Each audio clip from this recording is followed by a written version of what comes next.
Nous avons vu précédemment les lentilles convergentes, donc les lentilles à bord mince. Maintenant, nous allons nous attaquer aux lentilles à bord épais. Comme vous le voyez, ces lentilles ont un bord plus épais que nos lentilles à bord mince, que les lentilles convergentes. Maintenant, nous allons nous attaquer à quelques caractéristiques de ces lentilles à bord épais. Comme précédemment, nous avons toujours la source lumineuse et la lentille à bord épais qui est représentée ici sur le tableau. Allumons la source lumineuse et observons ce qu'il se passe. Comme vu précédemment, nous avons toujours deux types de rayons. Sur la gauche, des rayons qui arrivent sur la lentille, c'est ce qu'on appelle des rayons incidents ou RI. Après leur passage dans la lentille, nous avons des rayons réfractés. Ces rayons sont déviés après leur passage dans cette lentille. Observons ce qu'il se passe d'un peu plus près. Les rayons réfractés sont déviés et s'écartent. Nous allons dire qu'ils divergent. C'est pourquoi une lentille à bord épais est appelée également lentille divergente. Alors, donc maintenant, on va construire les rayons particuliers d'une lentille divergente. Alors, on reparle un petit peu des symboles. Remarquez, c'est sensiblement la même chose que pour une lentille convergente. J'ai toujours mon axe optique, j'ai mon foyer objet, mon foyer image, la distance qui sépare ma lentille, autrement dit le centre optique, et le foyer objet ou image, c'est la distance focale petit f, et donc ici en effet j'ai ma lentille. Pour une lentille convergente, on a vu que donc les flèches allaient vers l'extérieur. Pour une lentille divergente, les flèches vont vers l'intérieur. Voilà, ça c'est la symbolique pour donc les constructions dans une lentille divergente. Maintenant, on va tracer les rayons particuliers. Alors, comme tout à l'heure, on va prendre un premier rayon qui passe par le centre optique. Comme pour ma lentille convergente, dans une lentille divergente, lorsque le rayon passe par le centre optique, il n'est pas dévié. Alors maintenant, je vais tracer un deuxième rayon qui est parallèle à l'axe optique. Une fois que mon rayon incident arrive au niveau de ma lentille divergente, on a vu tout à l'heure que donc justement les rayons s'éloignent, ils divergent. Alors on ne va pas prendre n'importe quel angle de réfraction. Pour trouver cet angle de réfraction, en fait, je dois venir prolonger mon rayon réfracté vers le foyer objet. Donc, bien positionner sa latte, on vient vers le foyer objet. Ici, j'ai mon rayon réfracté. D'accord ? Maintenant, nous allons réaliser un exercice à propos de ces lentilles divergentes. Quel est l'énoncé, monsieur Henry? Alors, donc je veux une distance focale de 3 cm. Ok, comme avec les lentilles convergentes, ça ne change pas. Donc pour trouver ma distance focale, je pars du centre optique et je vais chercher 3 cm sur la gauche, 3 cm sur la droite pour trouver mes deux foyers. Ensuite, alors je veux donc un objet AB de 2 cm de haut qui se trouve à une double distance focale. ok, comme avec les lentilles convergentes, si vous vous en souvenez, une double distance focale. Si ma distance focale est de 3 cm, une double distance focale, ça fera 6 cm.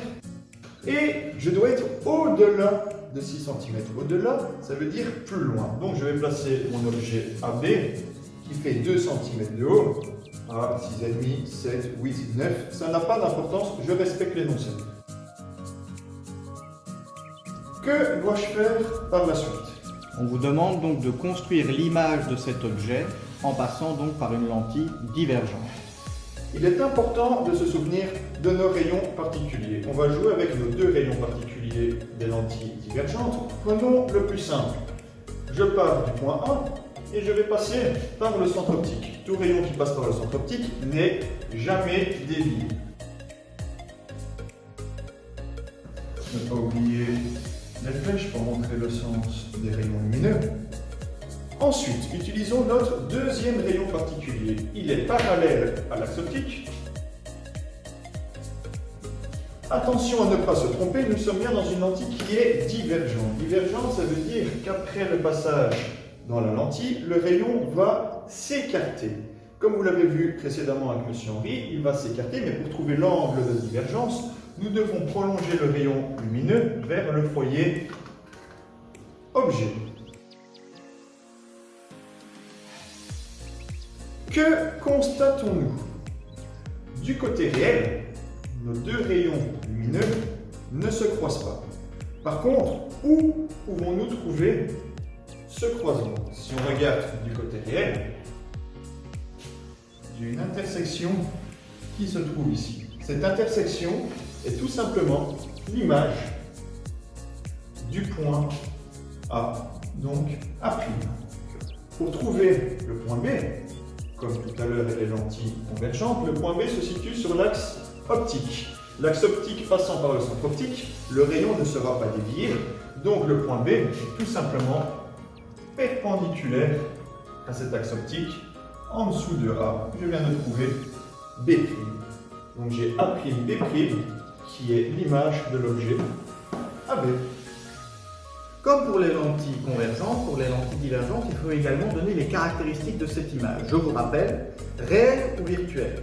Alors vous avez dit, l'image est réelle si j'arrive à la projeter sur un écran. Ici, vu qu'elle se trouve du côté objet, je ne sais pas la projeter sur un écran. Donc ici, j'ai une image qui est virtuelle.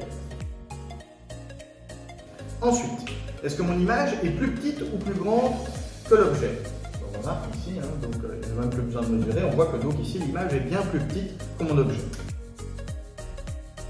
Et enfin, la dernière caractéristique, c'est de se dire, tiens, est-ce qu'elle est droite ou est-ce qu'elle est inversée?